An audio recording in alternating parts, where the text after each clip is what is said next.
Cleft lip and cleft palate are the most common craniofacial birth defects in the United States. They occur very early in pregnancy. Because the lip and the palate develop separately, it is possible for a child to have a cleft lip, a cleft palate, or both. The majority of clefts appear to be due to genetic or environmental factors, though there is no known cause in many cases. When your child is born with a cleft lip or cleft palate, you will likely work with a speech-language pathologist or similar feeding specialist when they're born. My name's Alyssa, and I'm a pediatric speech-language pathologist with Banner Children's. This video will discuss the mechanics of feeding when an infant is born with a cleft lip or palate.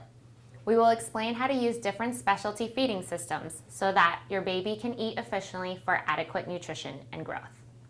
First, let's talk about typical baby feeding. Typically, a baby uses a closed vacuum system to suction milk when breast or bottle feeding.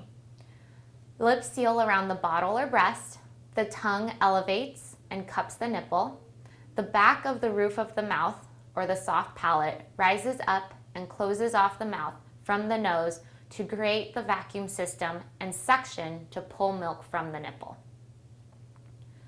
When a baby is born with a cleft lip, there is a split or separation in the upper lip.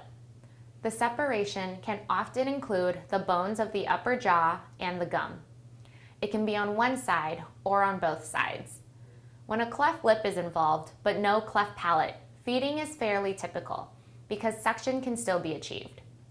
The baby will just need a bottle wide enough to fill the cleft. Breastfeeding likely will not be impacted, but you may want to contact a lactation consultant if you have difficulties. When a baby is born with a cleft palate, the palate, or the roof of the mouth, is split or separated, which will impact the way your baby feeds. When a cleft palate is involved, there is a hole in the system. The mouth cannot be closed off from the nose. The baby has the same skills, but suction cannot be created, or it will be lost. A good analogy is that typical infant feeding functions like a vacuum, while feeding with a cleft palate functions more like a broom. A baby with a cleft palate will rely more on the compression motion of their tongue to extract the milk, similar to sweeping, rather than the suction created by the tongue. This method may be more tiring for the baby, so we limit feedings to 30 minutes or less to conserve calories and optimize growth. Specialty feeding bottles are necessary when feeding babies with cleft palate. Unfortunately, this means breastfeeding is typically not an option. During feeding a baby with a cleft palate, you may see some milk coming out of the nose. This may be mildly uncomfortable, but the baby will quickly become accustomed to it. To help reduce this, you can feed your baby in a more upright position. Swaddling will help support the baby to maintain an upright 90-degree position. This also allows gravity to help keep milk out of the nose. We recommend suctioning only as needed, as over-suctioning to the nose can create more congestion and irritation. Here are a few specialty feeding systems to be aware of when preparing for a baby with a cleft palate. The Dr. Brown specialty feeding system mimics a regular bottle, but has a one-way specialty valve that changes the pressure system so that babies are able to get fluid without creating suction. The baby uses a compression motion or a sweeping motion to extract liquid. The flow rate of the nipple can be changed as needed. This specialty valve pops into the nipple, which then screws onto the top of the Dr. Brown's bottle.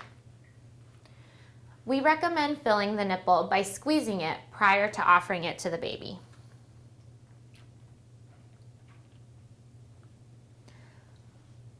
This is so the baby doesn't have to work as hard to fill it before getting the milk. When the baby is sucking, all they have to do is compress and milk will come out of the bottle. Hi, so this is my friend Mia. She has a unilateral cleft lip and palate, so that means it's only on one side. Mom is feeding her with a Dr. Brown's specialty feeder, and it has the blue disc in there, and she's feeding with a level 2 nipple because she's a little bit older now. And you can see she's mostly in an upright position to keep milk from going into her nose.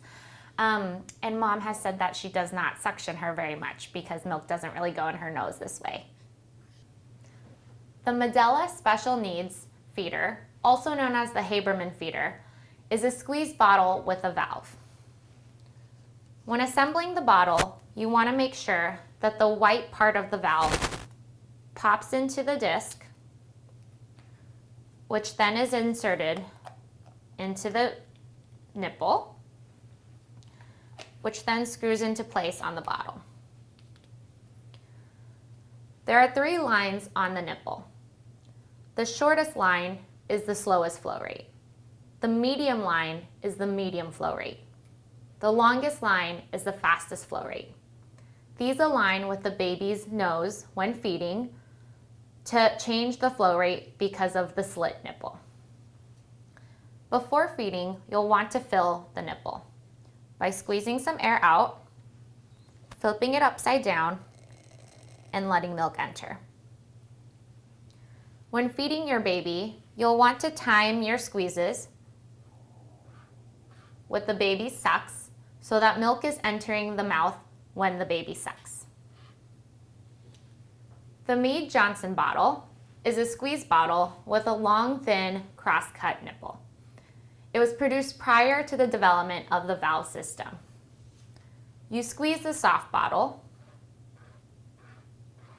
and milk comes out through the nipple. It has a cross-cut nipple, so it is a very fast flow rate. The caution for this bottle is timing your squeezes with the baby's sucks, similar to the Medela Special Needs or Haberman feeder. You also want to ensure that the flow rate isn't too fast for your baby. These are a few of the feeding options for babies with a cleft lip or palate. We hope this video was informative and helpful. If you have any further questions, please contact your healthcare provider. Congratulations and enjoy this special time with your newest edition.